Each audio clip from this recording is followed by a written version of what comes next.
Plantae जगत, जिसे वनस्पति जगत भी कहते हैं, के बारे में चर्चा करें।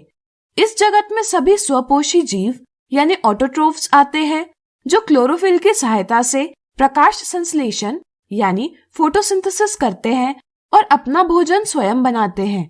सभी पादप प्लांटी जगत के सदस्य हैं। वे सभी बहुकोशिक जीव यानी मल्टीसेलुलर ऑर्गेनिजम्स हैं, जो यूकेरियोटिक कोशिकाओं से बने हुए हैं, अर्थात कोशिकाओं में सुसंगठित केंद्रक यानी वेल डिफाइंड न्यूक्लियस और झिल्लीबद्ध कोशिकांग यानी मेम्ब्रेन बाउंड ऑर्गेनेल्स है। इनमें कोशिका भित्ति यानी सेल वॉल उपस्थित होती है, जो मुख्यतः सेल्यूलोज से बनी होती है। इनके शरीर में विभिन्न कार्य ऊतकों यानी टिश्यूज के द्वारा पूर्ण किए जाते हैं। क्लोरोफिल उपस्थित होने के कारण इस वर्ग के अधिकांश जीव स्वपोषी होते हैं, लेकिन इनमें से कुछ जीव अंतः विषमपोषी यानी हेटेरोट्रोफ्स भी होते हैं। इनमें से कुछ जीव लैंगिक जनन से यानी सेक्सुअल रिप्रोडक्शन से, तो कुछ अलैंगिक जनन से यानी एसेक्सुअल रिप्रोडक्शन से संतति उत्पन्न करते हैं। चलिए अब प्लांटी जगत का वर्गीकरण समझें। वर्गीकरण का पहला स्तर हम इस आधार पर बनाते हैं कि पादप के शरीर के प्रमुख भाग पूर्ण रूप से विकसित यानी डेवलप्ड या विभेदित यानी डिफरेंशिएटेड है या नहीं। वे पादप जिनका शरीर बिना विभेदन के है, थैलोफाइटा, इस उपवर्ग में रखे जाते हैं। अगले स्तर का निर्माण पादपों के शरीर में जल और अन्य पदार्थों के परिवहन के लिए विशिष्ट ऊतक है या नहीं, इस आधार पर किया जाता है। वे पादप जिनके शरीर में संवहन यानी सर्कुलेशन के लिए विशिष्ट ऊतक नहीं है, इन्हें ब्रायोफाइटा इस उपवर्ग में रखा जाता है। इन पादपों को जिनमें संवहन ऊतक उपस्थित है को बीज यानी सीड धारण करने की क्षमता के आधार पर वर्गीकृत किया जाता है। बीज रहित पादपों यानी सीडलेस प्लांट को टेरिडोफाइटा इस उप समूह में रखा जाता है। फिर हम बीज उत्पन्न करने वाले पादपों का वर्गीकरण बीज फल के अंदर है या बाहर है, इस आधार पर करते हैं। वे पादप जिनका बीज फलों के बाहर विकसित होता है यानी खुली अवस्था में होता है, नग्न बीजी, अनावृत बीजी या जिम्नोस्पर्म कहलाते हैं, तथा वे पादप जिनका बीज फलों के अंदर विकसित होता है यानी बंद स्थिति में होता है, आवृत बीजी यानी एंजियोस्पर्म कहलाते हैं। एंजियोस्पर्म का वर्गीकरण बीजपत्र यानी कोटिलीडॉन्स की संख्या के आधार पर एक बीजपत्री यानी मोनोकॉट्स और द्विबीजपत्री यानी डाइकॉट्स में किया जा सकता है।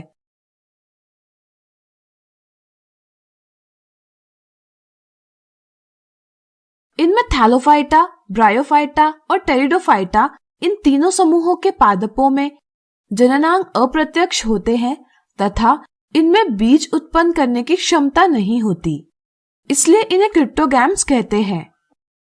लेकिन जिम्नोस्पर्म और एंजियोस्पर्म में जननांग पूर्ण रूप से विकसित और विभेदित होते हैं। वे लैंगिक जनन से बीज उत्पन्न करते हैं, इसलिए इन समूहों को फेनेरोगैम कहते हैं।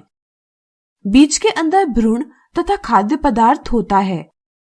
भ्रूण नए जीव में विकसित होता है, तब उसे पोषण खाद्य पदार्थ से प्राप्त होता है। चलिए थैलोफाइटा के बारे में विस्तार से समझें। यूलोथ्रिक्स, अल्वा, कैलेड्रोफोरा, स्पाइरोगैरा, कारा इत्यादि जैसे पादप थैलोफाइटा वर्ग में सम्मिलित होते हैं।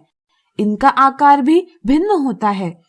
कुछ जीव जैसे क्लमाइडोमोनास एक कोशिक होते हैं, जिन्हें देखने के लिए सूक्ष्मदर्शी आवश्यक होती है, जबकि कुछ जीव जैसे कैल्प बहुत विशालकाय होते हैं।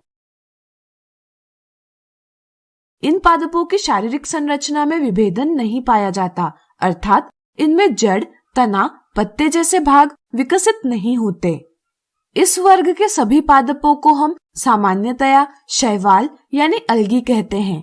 ये सभी सामान्यतया जलीय पौधे हैं। क्लोरोफिल उपस्थित होने के कारण वे प्रकाश संश्लेषण यानी फोटोसिंथेसिस कर सकते हैं, जिससे वे अपना भोजन स्वयं बनाते हैं, अर्थात वे स्वपोषी हैं। कुछ शैवाल बहुत छोटे होते हैं और वे जल की सतह पर परत बनाते हैं। इन्हें पादप प्लवक यानी फाइटोप्लैंक्टन कहा जाता है। जल के अलावा थैलोफाइट नमीयुक्त पत्थरों, मिट्टी तथा लकड़ी में भी पाए जाते हैं।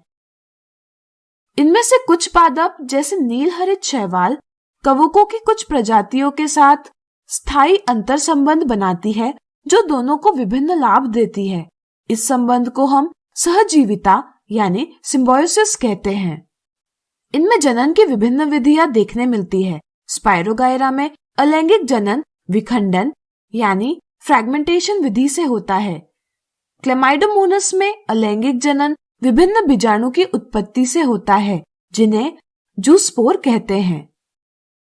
स्पायरोगायरा, कारा इत्यादि में लैंगिक जनन युग्मकों के निषेचन से होता है। अब चलिए ब्रायोफाइटा की चर्चा करें। इस वर्ग में लिवरवर्ट जैसे मार्क्सिया और मॉस जैसे फ्यूनेरिया इत्यादि पादप सम्मिलित होते हैं। ये प्रायः पहाड़ियों में नम तथा छायादार क्षेत्रों में पाए जाते हैं। ब्रायोफाइट को प्लांटी जगत के उभयचर या जलस्थरचर यानी एम्फीबियंस भी कहते हैं, क्योंकि इस वर्ग के पादप स्थल पर रहते हैं लेकिन लैंगिक जनन के लिए जल पर निर्भर करते हैं। इनके शरीर में एक भाग से दूसरे भाग तक जल और अन्य पदार्थों के संवहन के लिए ऊतक नहीं होते। वे सतह पर पानी और पोषक तत्वों को अवशोषित करते हैं और कोशिका से कोशिका तक सामग्री पहुंचाते हैं। इनका शरीर थैलस की तरह होता है और सीधा होता है। वह एक कोशिक और बहुकोशिक मूलाभ से सबस्ट्रेटम से जुड़ा होता है। इनमें मूल, तना और पत्तियां जैसे विकसित संरचनाएं नहीं होती, लेकिन इनके जैसी संरचनाएं अवश्य होती है। इसलिए इनका शरीर थैलोफाइट की तुलना में अधिक विभेदित होता है। इनमें लैंगिक अंग बहुकोशिक होते हैं। नर लैंगिक अंग पुंधानी यानी एंथेरिडियम और मादा लैंगिक अंग स्त्रीधानी यानी आर्केगोनियम कहलाता है। पुंधानी द्वारा नर युग्मक पुमंग उत्पन्न होता है, जिसे पानी में छोड़ दिया जाता है। यहाँ इसका निषेचन स्त्री युग्मक अंड से होकर युग्मनज उत्पन्न होता है। इसका रूपांतर सैफरोफाइट में होता है। इसकी कुछ कोशिकाओं का रूपांतरण बीजाणु में होता है। यह विकसित होकर नया जीव उत्पन्न होता है। अब चलिए टेरिडोफाइटा को समझें। मार्सिलिया, फर्न इत्यादि प्रकार के पादप टेरिडोफाइटा में सम्मिलित होते हैं। वनस्पति जगत के इस वर्ग में वे सभी पादप सम्मिलित होते हैं जिनका शरीर पूर्ण रूप से जड़, तना तथा पत्तों में विकसित होता है, अर्थात पूर्ण रूप से विभेदित होता है, तथा इनमें शरीर के एक भाग से दूसरे भाग तक जल तथा आवश्यक तत्वों के संवहन के लिए विशिष्ट ऊतक पाए जाते हैं, जिन्हें संवहन ऊतक कहा जाता है। जाइलम ऊतक जल का परिवहन करता है, जबकि फ्लोएम ऊतक भोजन एवं अन्य पदार्थों का परिवहन पादप के एक भाग से अन्य भाग में करता है। इनमें पुष्प नहीं होते और बीज उत्पन्न नहीं होते। नर लैंगिक अंग पुंधानी यानी एंथेरिडियम और मादा लैंगिक अंग स्त्रीधानी यानी आर्केगोनियम कहलाता है। पुंधानी से पुमाणु निकलकर पानी के माध्यम से स्त्रीधानी के मुंह तक पहुंचते हैं। स्त्रीधानी में स्थित अंडे का नर युग्मक से निषेचन होकर युग्मनज बनता है। यह विकसित होकर नया जीव उत्पन्न होता है।